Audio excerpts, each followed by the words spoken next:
if you see someone turning toward violence, say something.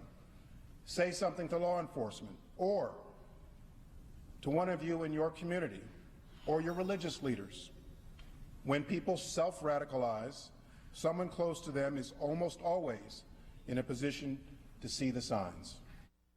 All right, the message there from the DHS chief, I should say, Jay Johnson. You in the Muslim communities, you could help us out. Speak up if you sense some are veering the extreme way within your communities, then let us know.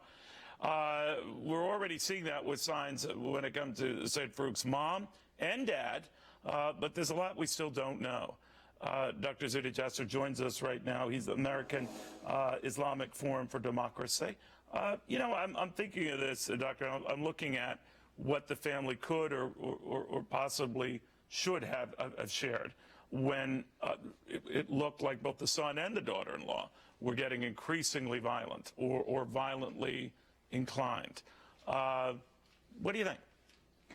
Well, Neil, thanks for having me. You know, this conversation is so essential. We have it every time after an event happens, and we look at sort of the details, the anatomy of what happened. And the bottom line is the conversation is sort of off-center. The center is not, we're focusing on, rather than radicalization, on operationalization. When did this individual become a soldier, become a jihadi, violent soldier that wanted to get weapons, that became separated, isolated, that the family likely had seen and will see. Maybe they could have said things earlier. But the radicalization process, Neil, happens for years before. I mean, well, don't you think they have an idea, though, Doctor? In the case of the wife, I mean, she was talking Arabic on the phone in the last few months.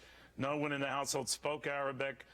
Then we heard about the father expressing reservations about how increasingly distant the son was getting, more distant and more obsessed with ISIS, more hateful of Israel. And this was getting worse and worse and worse. At what point do they just let authorities know? Well, that's the issue, is that the circle of influence, you saw the Council on American Islamic Relations was with this family within 30 minutes to a couple hours having a press conference, right. An organization that has within it deep anti-Semitism, deep anti-Americanism as far as our policies, and sort of inculcates those first steps of radicalization. So the issue is that things that we may see in our conversation as radicalization, they actually may have thought was just sort of normal behavior. Well, there was nothing to indicate in the son's activities, because he was seen to be very passive, polite, good worker, nothing indicating violent behavior, might have violent thoughts, but someone likened it to your kid playing violent video games, not acting out on them, so no need to worry.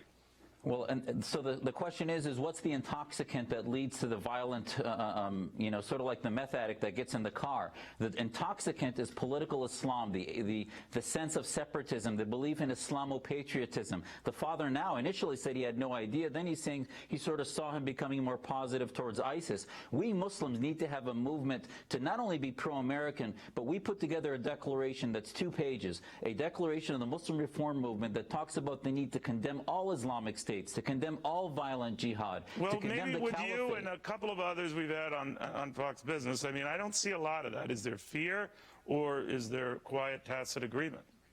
Well, I think there's ignorance about solutions. I think there's not enough urgency. I think because of the partisan politics, we were bipartisan. We had 15 organizations sign this last Friday, and we're rolling it out. In America, because we're a small percentage, the issue gets used between one side that says Islam is peaceful, doesn't want to deal with it, it's one monolith, right, and the other side sometimes that says it's all bad and becomes a monolith. There's a diversity in there that we need to tap into about who we are as Americans, which is about religious liberty, and that's the solution that we're not enabling. There are many of us ready to become ideological warriors for America, but we're not being empowered and given platforms to do so because America's too busy either saying Islam has no problem or saying that, well, let's just shut the doors to all Muslims, when in fact the religious liberty idea is the very way not to surrender to ISIS, which is unfortunately what we're doing right now.